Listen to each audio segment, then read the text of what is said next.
এসে গেছেন বড়বাবু? তুলে নিন ওদেরকে। পালের বোতাটাকে তুলুন, তারপরে কান টানলে মাথা ঠিক চলে আসবে। জানে না কোটের ভেতর মুখ চলে, কোটের বাইরে হাত চলে। চলুন, নিয়ে চলুন।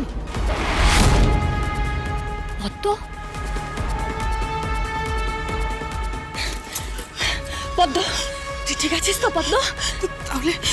তাহলে হুমকিটা ঠিকই ছিল। কি? হ্যাঁ, আমাকে মেরে ফেলার চেষ্টা হচ্ছে।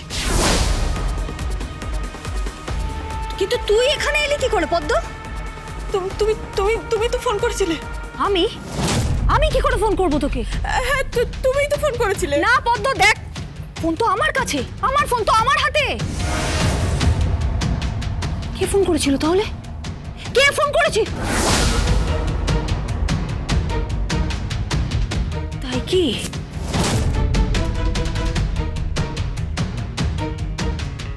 বুঝতে পেরেছি, তার মানে আমার ফোনটা হ্যাক করা হয়েছে।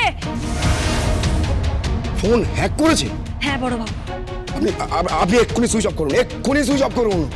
দাঁড়ান, আমি ওই সাইবার ক্রাইমে এক্ষুনি যোগাযোগ করছি। আপাতত আমার ফোনটা আপনার কাছে জমা রাখুন বড় বাবু। আমি এর শেষ থেকে ছাড়বো। অনেক বড় গেম খেলা হচ্ছে। চলুন। গীতা, একটা কথা বলবো? স্টেপনিদা, কি? নিকার বলছিল যে কাল রাতে নাকি একটা মহিলা এখানে ঢুকেছিল, বেনারসি পরা। কি? হ্যাঁ। তারপর আরেকজন এসেছিল। কে? কাব্বা।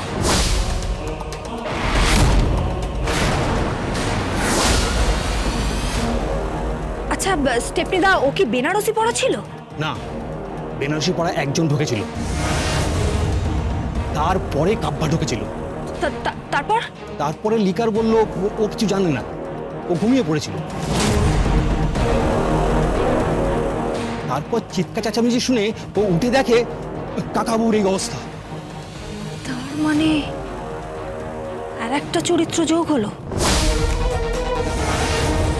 কাব্বা তার মানে বেনারসি পরে ঢোকেনি, তার মানে অন্য কেউ বেনারসি পরে ঢুকেছে। সেটা কে? সমস্ত তো জটিল হয়ে যাচ্ছে ক্রমশ। কে মারলো? কাব্বা নাকি ওই বেনারসি পরা রহস্যময় নারী?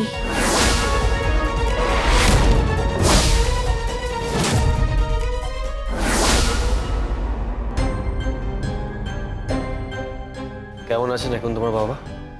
অপারেশন হয়ে গেছে, কিন্তু 72 ঘন্টা অবজারভেশনে আছে।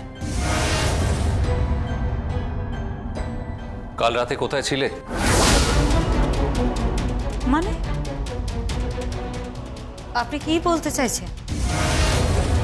কাল রাতে আমি কোথায় ছিলাম মানে? কাল রাতে তুমি কোথায় ছিলে আমি শুধু সেটাই জিজ্ঞেস করেছি। ঘরে ছিলাম, নিচে বেডরুমে ছিলাম। সাত্বিক, কাল রাতে ও ঘরে ছিল? এক্সকিউজ মি মাই ডিয়ার খুড়শ্বশুরমশাই, আপনি কিন্তু আমাকে ইনসাল্ট করছেন। গীতা LLB সোম থেকে রবি প্রতিদিন সন্ধ্যে 6:30টায় স্টার জলসায় ও জিও হটস্টারে।